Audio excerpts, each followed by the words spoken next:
I believe anything is possible. I see opportunity when others see impossibility. I take risks and focus it. I hustle. I know that nothing is unrealistic. I feel overwhelming love. I embrace my childlike wonder and curiosity. I take flying leaps into the unknown. I contribute to something bigger than myself.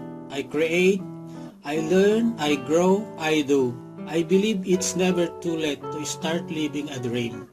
I am an entrepreneur, Loreto Aquino from Barcelona. Okay, so in this training video number 3, ang pag-uusapan naman natin dito is the most important skill na kailangan mong matutunan as a network marketers. At yun ay closing skill. Napaka-importante ng skills na ito dahil dito ka kikita. Ang pinakatrabaho mo ay tumulong sa mga prospect mo. You can serve people by simply identifying their reason why. Kasi sila yung magiging long-term business mo at partners mo. Sila yung mga taong gagawin ng lahat, whatever it takes, para lang umasenso. Sila yung mga taong action takers at risk taker. Sila yung mga taong pwede kang mag-leverage at mag-duplicate. So, watch this video until the end. Okay? Okay, so welcome back to our training video number 3. Once again, Edward Reformina here, author of Pinoy MLM Expose and the creator of Sponsor More Downlines. Una sa lahat, gusto ko magpasalamat sa lahat ng mga nag-like, sa lahat ng mga nag-comment, at sa lahat ng mga nag-post ng kanilang mga questions.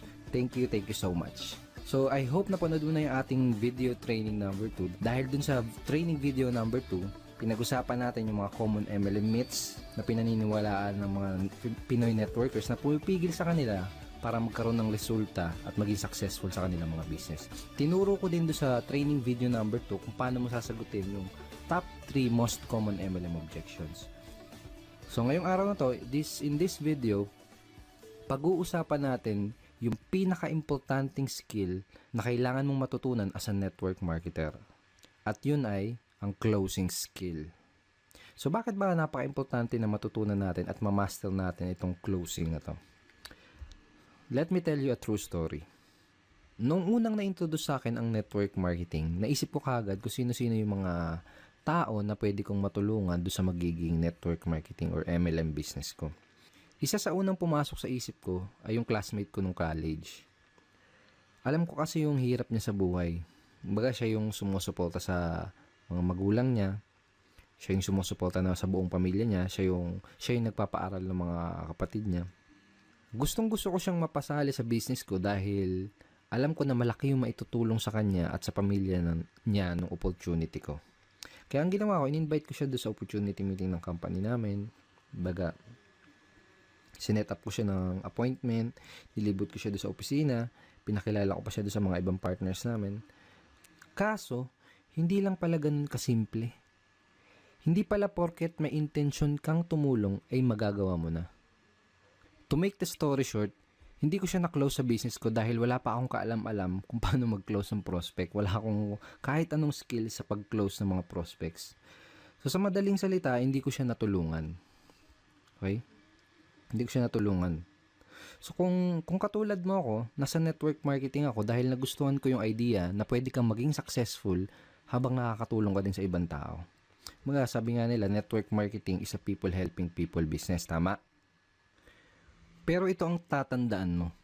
Kahit gaano pa kaganda ang intention mo na makatulong, hindi mo magagawang matulungan ang isang tao gamit ang opportunity mo. Hindi mo matutulungan yung mga kakilala, kaibigan o kamag-anak mo hanggat hindi mo siya nai-sponsor o nare-recruit sa business mo. Hindi mo siya matutulungan hanggat hindi mo siya nako-close. Hindi mo siya matutulungan hanggat hindi mo siya nagiging downline. If you really want to help other people, kailangan mak-close mo muna sila sa network marketing business mo. Yun ang dahilan kung bakit kailangan mo ma-master ang skill na to. Ngayon may gusto kong ipakita sa'yo. This is Sponsor More Downlines training ebook. This is a 128 pages, very detailed how to sponsoring training ebook. This is an exclusive training ebook na ginawa ko lang para sa team ko. Baga dito sa ebook na to, dito ko tinuro lahat ng mga sponsoring and recruiting strategies, approach and methods na natutunan at na-discover ko na tumutulong sa akin para makapag-sponsor ng up to 23 downlines per month. Okay, dito ko rin tinuro yung 5 easy steps of sponsoring. Okay, so very detailed siya. Tinuro ko dito mula from qualifying to handling prospect objections and of course up to closing prospects. So sobrang detailed niya. Tinuro ko dito kung ano yung mga linyang ginagamit ko, kung ano yung mga scripts na sinasabi ko. And tinuro ko din dito yung psychology behind those strategies. Kumbaga tinuro ko kung bakit effective yung mga strategies and methods na yun. Tsaka yung mga approach na yun. Okay? And dito sa ebook na to, tinuro ko din yung 3 closing methods na ginagamit ko at ginagamit din ng mga team ko. And in this video, gusto kong i-share sa'yo yung isa doon sa mga closing methods na yun. So, napaka-effective ng mga closing methods na yun, yung mga araw na nakakapag-sponsor ako ng 4 na downlines sa loob lang ng isang araw. Okay? Pero bago ko ituro sa'yo yung isa doon sa mga closing methods na yun, gusto ko munang i-share sa'yo yung mga naging resulta ng mga taong nabahagian at naturuan ko na ng mga strategies at mga approach mula dito sa training ebook na to. Okay, so bali ito yung sinabi ni Arvin J. Basilio from Cebu City. Sabi niya, by applying his teachings and strategies in Sponsor More Downlines training ebook, I was able to sponsor 13 people and earn 14,110 pesos in just 11 short days. I have never experienced such fast results in my life.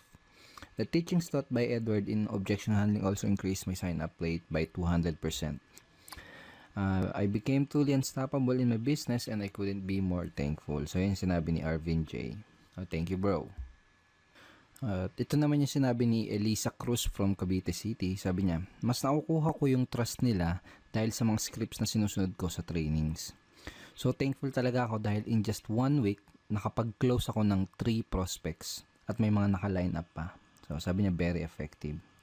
So, yun yung sabi ni Elisa Cruz. So, thank you so much, Elisa. And ito naman yung sinabi ni Alvin Alcobendas from Batangas City. Sabi niya, nung sinimulan kong i-apply ang natutunan ko mula sa Sponsor More Downlines, every week meron akong nakuklose at na-sponsor na tao. And now, 3 months in my business, nakapag-sponsor ako ng 17 direct downlines at weekly na akong kumikita around $100 per week. So, thank you so much, Alvin. At ito naman yung sinabi ni Mari Bixon from Italy. Kung noong una ay ako ang naghahabol sa prospects, ngayon sila na yung kusang naghahanap sa akin. Wala na rin akong katakot-takot sa pagsagot sa mga prospect objection. Iba talaga pag may proper training. In 1 month, I got 5 direct referrals. Ayan sabi ni Marivic. Thank you, Marivic. At ngayon, ito naman yung sinabi ni Ryan Montilla from Makati City. Sabi niya, dati nung di ko pa natututunan yung mga strategies sa Sponsor More Downlines, ay para akong naglalakad sa dilim na walang ilaw, na nangangapa ako sa daan na tatahakin ko. Kung baga walang proper direction at bumalik ako sa pagiging empleyado, nag-stop ako sa pagiging networker. Then, pagkatapos kong i-apply yung mga natutunan ko sa Sponsor More Downlines, ay sobra, rocket ship to the maximum level. I earned 135,041 pesos at nakapag-sponsor ako ng 72 direct downlines in just 4 months. So, ayun sabi ni Ryan Montilla. So, thank you so much, Ryan, and congratulations sa results mo. At lastly, ito naman yung sabi ni Mr. Rafi Calicdan from Quezon City. Sabi niya, pagkatapos ko matutunan ang mga teachings ni Sir Edward Reformina, nakasponsor ako ng 26 downlines in just 56 days. I earned $945 in 2 months. I never expected na ganun ka-effective yung pag-apply ko ng natutunan ko. It has unleashed the leader potential in me. Ang leadership pala ay natututunan as long as you have the willingness, the proper knowledge, guidance, and training tool to help you grow your team tremendously. Ito pa sabi niya. Lahat ng natutunan ko, pinasa ko sa downlines ko, and the training material is indeed very helpful and powerful. Nakaka-proud lang na pati downlines ko ay nagkakaroon na ng results in just short span of time. So, yun sabi ni Rafi Kalikdan from Quezon City. Thank you so much, Rafi, and congratulations din sa results na nakukuha mo. Andito tayo ngayon sa loob ng Sponsor More Downlines training ebook. Dito tayo sa loob, and papakita ko lang sa iyo saglit yung pinaka-content niya. Okay, so ito yung pinaka-content nitong training ebook na to. Right? So dito sa 3 closing methods, itong the consultant close ang gusto kong i-share sa iyo. Alright, so simulan na natin ngayon. Dito sa closing method na to, baga parang boss na boss yung dating mo. Okay? Para ka lang nag-i-interview ng mga nag-a-apply ng trabaho. So para kang nag-i-interview ng prospects. Okay? Yun yung parang ano niya, yung magiging flow niya. Pero ang kagandahan at saka pinaka nagustuhan ko dito sa method na to, bukod sa napaka-effective niya, ay napaka-simple at madaling i-execute. So perfect to, lalo na kung nagsisimula ka pa lang or kung bago ka pa lang na networker. Okay? So kung nagsisimula ka pa lang, kayang-kaya mo kagad i-apply or i-execute kagad ang closing method na to. Pero kung matagal ka na sa network marketing, well, that's much better. Actually, mas maganda yan kasi kumbaga solid na yung confidence mo for sure. Kumbaga mas ma-deliver mo na tong method na to ng smoothly at mas may execute mo siya ng mas maganda at mas maayos. Okay, pero don't underestimate the simplicity of this approach and this method kasi kahit napaka-simple niya ay napaka-effective at powerful niya. Okay? So for example, napanood na ng prospect mo or nakita na ng prospect mo yung business opportunity presentation ng company nyo. For example, tapos na siyang umattend ng seminar or tapos niya nang makita yung video presentation nyo. Parang ganito yung magiging flow ng pag-i-interview mo dun sa prospect mo. Okay, so ito yung sasabihin mo sa kanya. Base dito sa mga nakita mo, tingin mo ba or naniniwala ka ba? Ganon. Base dito sa nakita mo, naniniwala ka ba na makakatulong itong business or opportunity na to sa'yo para yung reason why nila? Okay? So, make sure na bago ka mag-close is alam mo yung reason why ng prospect mo. Napaka-importante. I cannot tell you how important na malaman mo yung reason why ng prospect mo. Okay, so for example, ganito. Base dito sa mga nakita mo, base dito sa napanood mo, naniniwala ka ba na makakatulong itong opportunity na to sa'yo para mapatapos mo ng pag-aaral yung mga anak mo? Okay? Parang ganun. Base dito sa mga napanood mo, tingin mo ba makakatulong itong business na to para matulungan mo yung asawa mo sa mga gastusin nyo sa bahay? Parang ganun. Okay? Pag sinabi ng prospect mo, oo, tingin ko makakatulong itong business na to. So, yun mo sa kanya, itanong mo sa kanya, magkano yung gusto mong kitain kada buwan working part-time? Or full-time kung gusto niya ng full-time. Okay? So, for example, ito yung sinagot ng prospect mo. Kahit siguro mga 20,000 lang muna na monthly income. Sabi mo, okay, that's good. Mga ilang oras kada araw o linggo ang pwede mong ilaan para sa business na to para ma-achieve mo yung 20,000 per month na income. Okay? So, sasagutin ka niya ng kung ilang oras. Sabihin natin, ang sinagot niya is mga 2 to 3 hours per day lang muna. Ganon. Sabihin natin, ganun yung sinagot niya. Ang next na sasabihin mo ay ito. Okay, sabihin natin na kumikita ka na ng 20,000 pesos na monthly income working 2 to 3 hours per day. Ano yung iba pang magiging benefit nun para sa'yo at sa family mo? Okay? So, using these lines, unti-unti nang kino-close ng prospect mo yung sarili niya doon sa business mo. Baga siya na yung mismo kasi nagsasabi ng mga benefit na makukuha niya doon sa opportunity mo di ba? So, napaka-powerful talaga nito. Okay? So, ngayon, sabihin natin, sinagot niya na, oo, ito yung mga gandang magiging benefit niyan para sa akin. Tapos, ang tatanong mo sa kanya, pag nasabi niya na sa'yo yung mga benefit na makukuha niya sa opportunity, ito yung next na itatanong mo sa kanya. May mga gusto ko pa bang itanong bago ka magsimula? Okay? O kaya, ano yung mga questions na gusto mong masagot ko bago ka makapagsimula? Or, bago ka magsimula sa business na to, may gusto ka pa bang malaman? Okay? Kapag sinabi ng prospect mo na, kapag basta kung may mga remaining questions pa siya, ang goal mo is masagot lang yung mga question na yun. Okay? Ang goal naman kasi talaga natin is mabigay lahat ng mga kinakailangan na information para makagawa ng informed at sariling decision yung prospect natin. Okay? So, for example, may objection pa siya natitira, kung may question pa siyang natitira, ang goal mo lang is masagot yun. So, make sure na napanood mo din yung video training number 2 natin dahil tinuro ko sa iyo yung mga dahil tinuro ko dun sa video training na yun kung paano mo sasagutin yung mga most common MLM objections. So, for example, sinabi na ng prospect mo na wala naman na, baga wala na siyang question. Ang magiging closing line mo ay ito. Okay? Sounds to me na ready ka nang mag-join. O kaya naman ay ito. Mukhang handa ka nang magsimula, tama ba? Kaya, mukhang handa ka nang magsimula sa business na to, tama ba? Pag sinabi mo yun sa prospect mo, pakinggan mo kung ano yung isasagot nila. Kasi doon mo malalaman kung may mga tanong pa sila or kung may mga objections pa sila. Okay? Kung wala na silang tanong, ang sasabihin lang nila, parang ganito, oo, ready na ako. Or paano ba magsimula? Okay, kapag tinanong nila na ganun, kapag tinanong ka na nila kung paano ba magsisimula sa business mo, sabihin mo lang, okay, ganito yung next step na gagawin mo para makapagsimula ka na kaagad. Parang ganun. Okay, let me show you yung mga next steps na gagawin mo para makapagsimula ka na kaagad. Okay? So, ganun, i-guide mo na siya sa pag-sign up do sa business opportunity nyo. Kung paano ba yung sign up process nyo. Ituro mo na sa kanya yung step by step na gagawin niya para makasali as soon as possible. So, ganun lang siya kasimple. Di ba sabi ko kanina na very simple lang siya pero very effective. Pero ang kagandahan, pwede mo agad siyang i-apply at magamit sa business na ginagawa mo ngayon. And, may mga ibang nagtatanong, natanong nila sa akin, paano kung iba yung isagot nila doon sa itatanong ko? Okay, for example, tinanong ko to, tapos iba yun naman yung sinagot nila, hindi kagaya ng mga example na binigay ko. Well, to tell you honestly, hindi naman kasi importante yung mga script eh.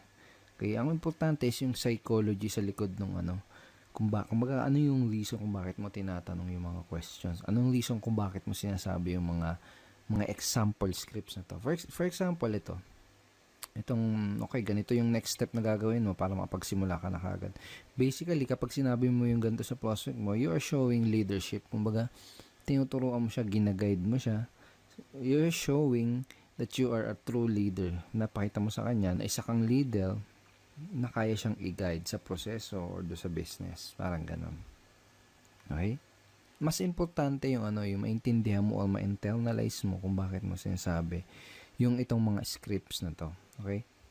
Kasi kapag naintindihan mo na ng maigi kung ano yung reason kung bakit mo sinasabi yung mga lines or script na yan, doon darating yung point na makakapag-improvise ka na ng mga sasabihin mo doon sa prospect na kinakausap mo.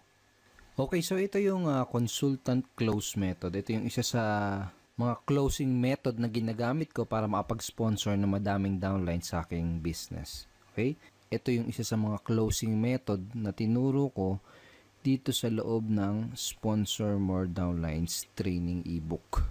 So, make sure na i-apply mo kaagad itong method na to sa business mo. Kung may kakausapin ka mamayang prospect, kung may kakausapin bukas, sa isang araw, make sure na gamitin mo kaagad itong mga lines na to para ma-practice mo kaagad, para masanay ka kaagad, para ma-internalize mo kaagad yung method, at para ikaw mismo makita mo din yung response at yung magiging resulta kapag ginamit mo tong closing method na to. So, I hope madami kang natutunan dito sa 3-part video training series natin, and I hope ay nag-enjoy ka sa panonood nitong 3 videos na to dahil ako mismo nag-enjoy ako sa paggawa nitong 3-part video training series na to para sa'yo. At ngayon, ang kailangan mo na lang gawin ay i-apply ang lahat ng mga natutunan mo mula dito sa training series natin. Pero syempre, hindi dito natatapos yung pag-aaral mo. Baga, hindi dito natatapos yung pag-educate mo sa sarili mo. Because network marketing is a continuous learning journey. Sabi nga nila, if you stop learning, you stop earning as well. So, dapat tuloy-tuloy. Dapat tuloy-tuloy yung pag-increase mo ng mga nalalaman mo. Dapat tuloy-tuloy yung pag-increase mo ng knowledge mo. At kapag ginawa mo yun, makakapag-acquire ka ng mga necessary skills. Mga skills na tutulong sa'yo para magka-resulta, para maging successful dyan sa business mo. Okay? So, may gusto akong ikwento sa'yo. Maiksing kwento lang to. And I'm sure may mapupulot kang magandang aral dito sa kwento na to. Pwede rin na narinig mo na to before, pero ito kukwento ko pa din. Tungkol to sa isang lalaki na naglalakad sa kagubatan. So, naglalakad siya sa gubat. And habang naglalakad siya, may nakita siyang isang mangangahoy na nagpuputol ng puno. Okay? Nakita niya yung mangangahoy na yon na pagod at hirap na sa pagputol ng puno. Tagaktak yung pawis at napapamura pa sa hirap yung mangangahoy habang pinuputol niya yung puno. Ngayon, nagtaka yung lalaki na nakakita sa kanya doon sa mangangahoy. Ginawa niya, tinanong niya yung lalaki. Sabi niya, anong problema kaibigan? Ang sagot ng mangangahoy, mapurol kasi tong palakol na ginagamit ko. Kaya hindi ko maputol ng maayos tong puno. Ang sagot ng mangangahoy.